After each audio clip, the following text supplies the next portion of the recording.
Hi, people. Me again, obviously, Marina Ravenberg. Uh, yeah, I'm enjoying the beautiful weather outside. Beautiful weather for a Monday. I'm sorry if I look like Chinese or something. It's like so. Look at how blistering hot it is outside, and bright. And I'm not wearing glasses, obviously. Anyways, I was simply saying that, as you can tell from the header, as usual, this is simply an extension. I want to say to my video on the differences between men and women regarding the occult and whether it matters. Simply from a mundane perspective. No offense to women, no offense to all the girls and the women and bitches out there. I love all of you, so to speak. But in my life, again, and I think most men will concur, not once in my life have I seen a woman that essentially was subject to a heavy handed level of negativity or trauma and she actually managed to overcome it. I mean, it it only the ones that do are really just the utmost in the way of exceptions. But throughout my life, every single time that I've seen a woman that has had to deal with tremendous levels of hardship, for example, being born in a broken home or being or otherwise or having to have dealt with negativity of an unusual nature, as in, hey, I've been through a lot of shit in my life. Almost every single one of them, I can't think of a single exception. Every woman that I've seen in my life globally, they were consumed by their negativity.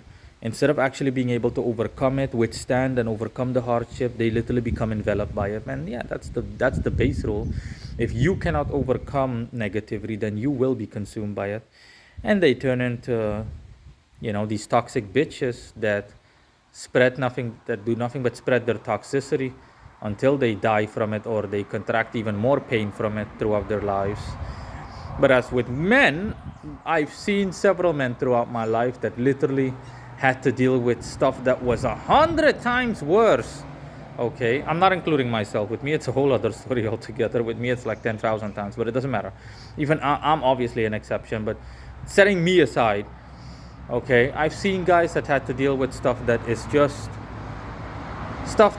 extraordinarily brutal and gruesome, and yet these men, they, setting a couple of minor things aside, I never saw them falter. I never saw them not being able to deal with it. It doesn't matter how hard things were, they simply dealt with it. And some of them overcame it, others really didn't, but it never broke them down mentally to the point where they were nothing, to the point where they were completely consumed by it. Nah. I've never seen that happen to a man. So again, this is just a difference in terms of men and women, and that men, generally speaking, are stronger than women. Okay, this is not meant in a sexist manner, obviously, but at an existential level, we men are the primordial gender, and it shows. We were created in God's image. It's not a competition. We all need each other, but again, men are number one. Period. Obviously, as much as I love women, we're number one. I would never, under any condition, want to give up being a man. Under no condition. Nope.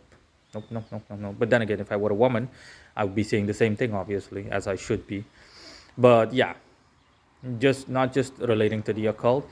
Overall, in general, men are capable of withstanding a hell of a lot more than women. Women are more mobile, they're more flexible and on the go, both mentally as well as physically, more adaptable.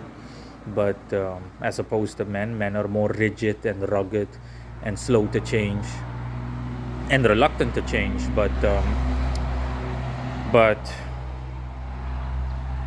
yeah, but definitely women, they buckle under the smallest amount of pressure, honestly.